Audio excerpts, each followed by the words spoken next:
Hey, good morning, everyone. This is Steve with Real Progressives. We are experiencing what I consider to be the ultimate in binary foobar, where folks confuse the idea of not supporting candidate A with supporting candidate B. And unfortunately, we're left with very few choices right now. And of those choices that we have, we're taking the option of supporting a candidate that is not well understood, not well known, but supports our values and supports our positions as real progressives.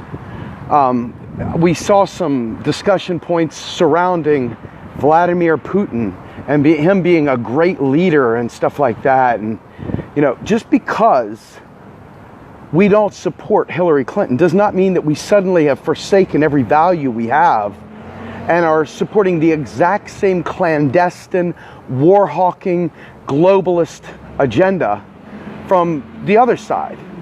And when we're talking about what we're going to do, I think it's very important to understand that it really doesn't matter about who the vehicle is. It matters about what the principles are. And our principles are, we don't support war. We support open democracy where people are able to actually express themselves within the democracy and actually be trusted and heard.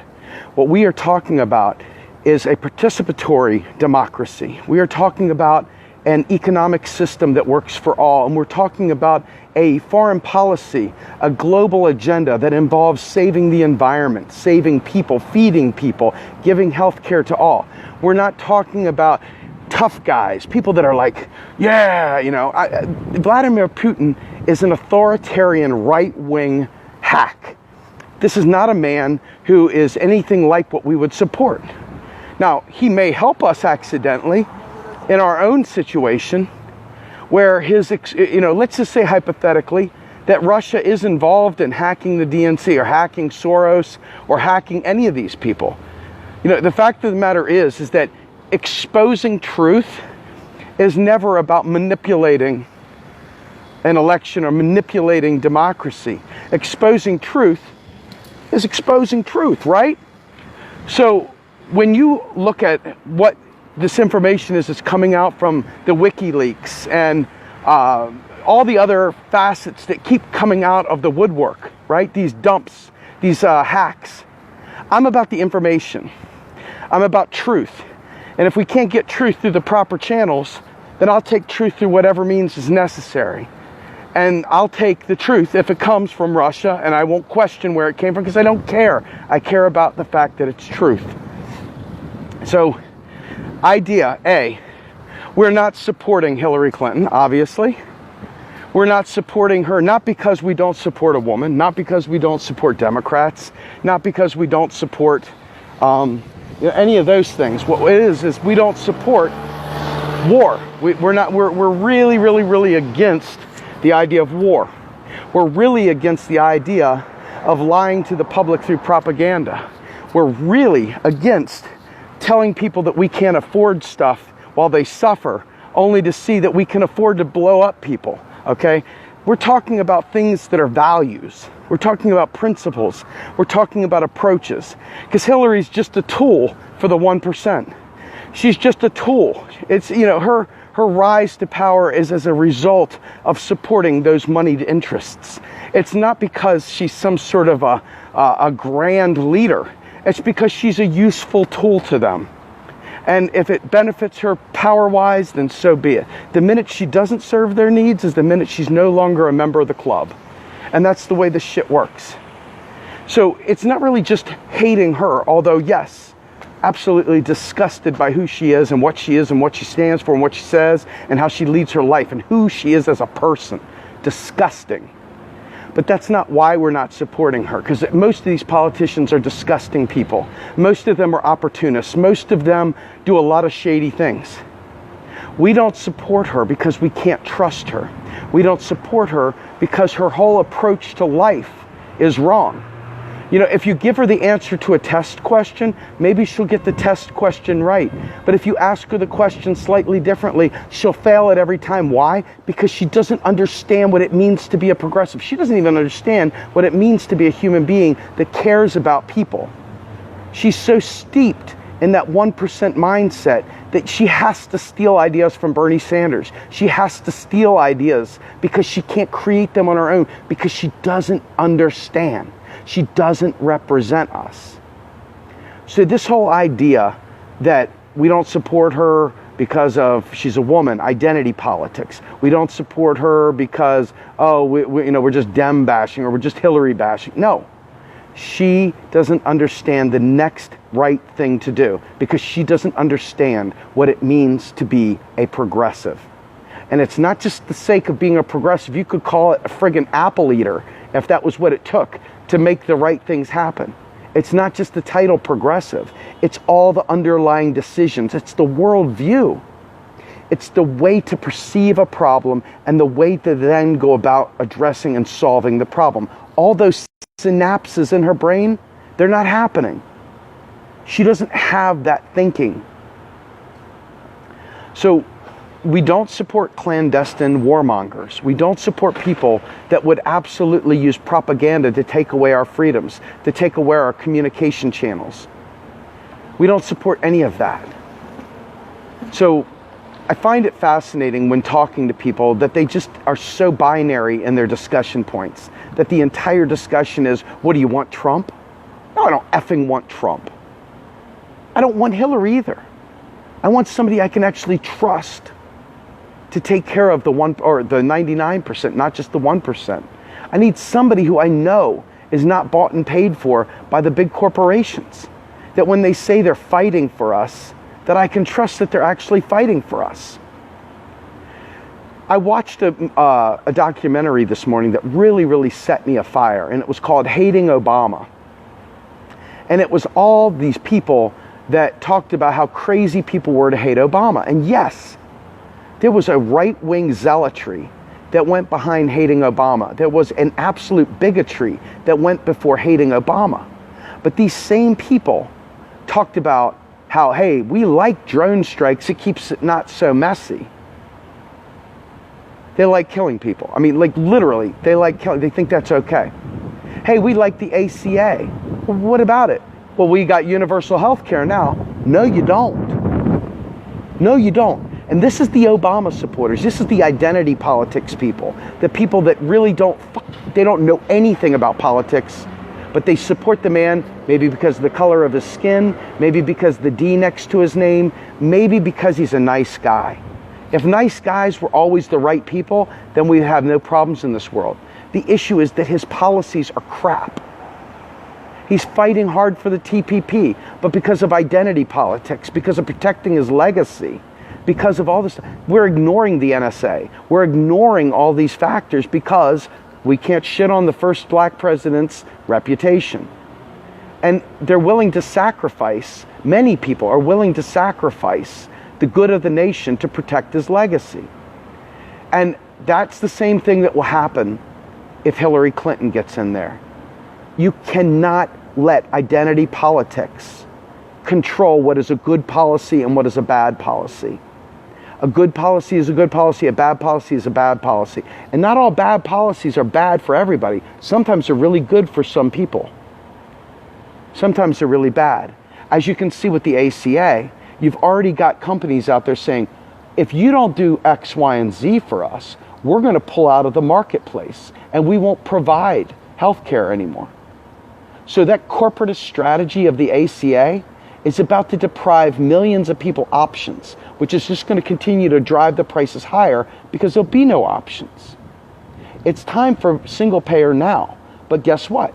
Because people are too busy protecting legacies, worthless legacies. People will suffer to accommodate identity politics. And that's a shame. That's a shame.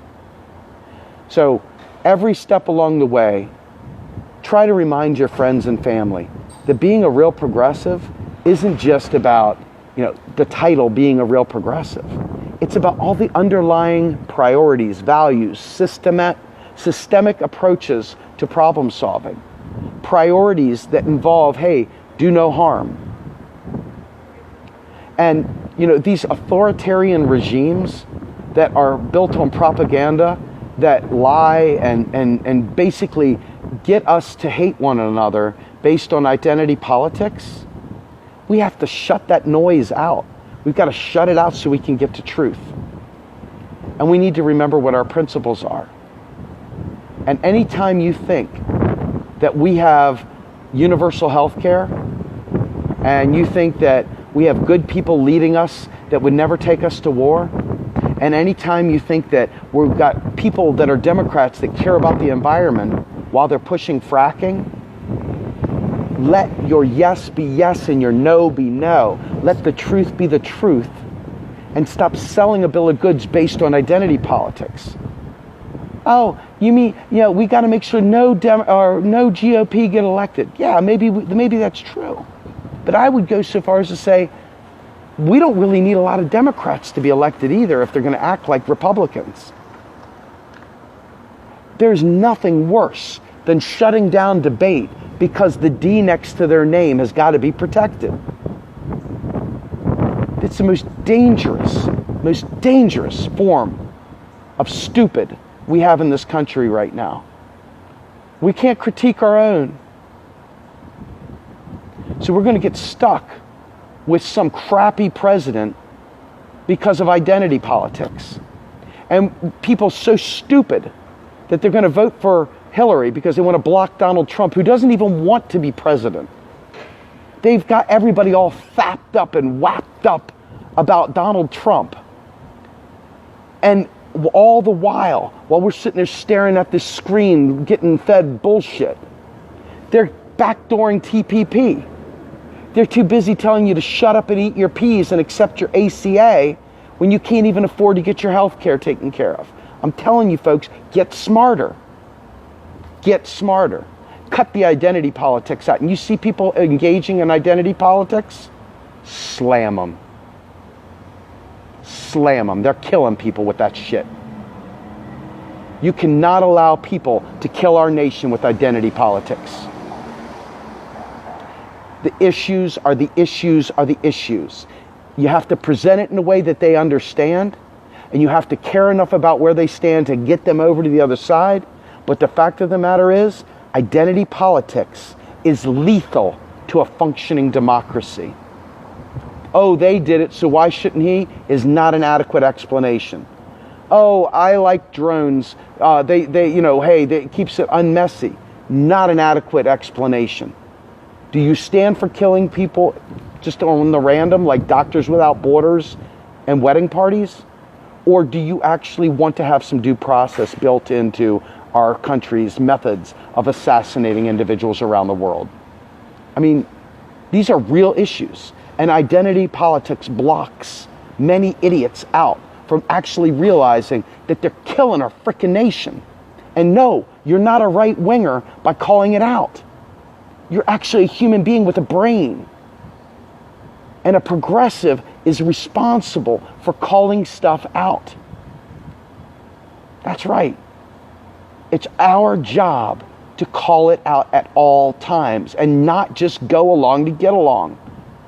If you are willing to support Hillary Clinton at this time, you are actually sending people to kill people. That's really what you're doing by extension. Cast that vote. You have just committed the United States to war.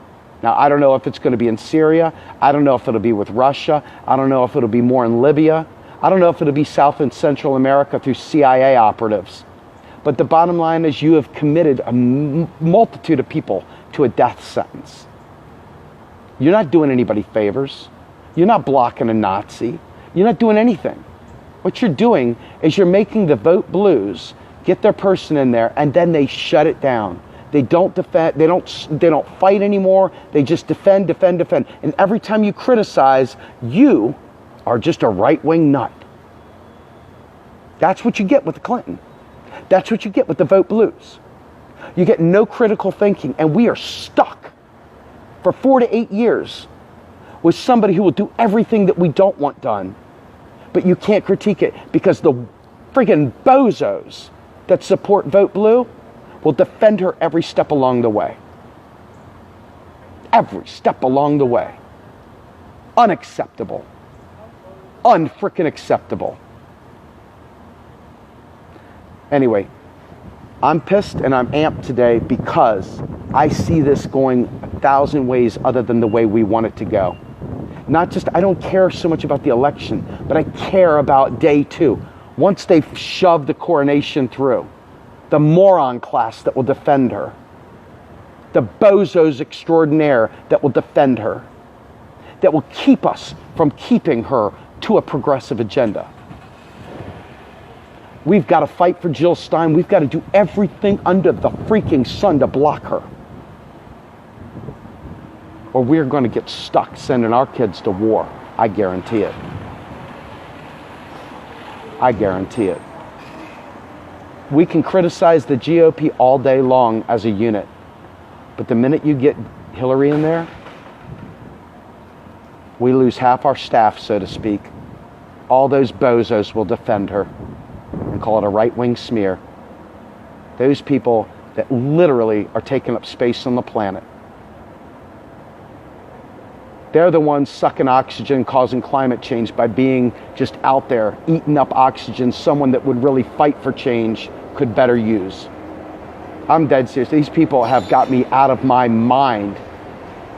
And it's up to us to fight tooth and nail to ensure that those lemmings are fighting against the GOP versus co-signing Hillary's nonsense for 8 years, killing our movement. This is Steve with Real Progressives, hoping you decide to be strategic and start thinking and not go along to get along.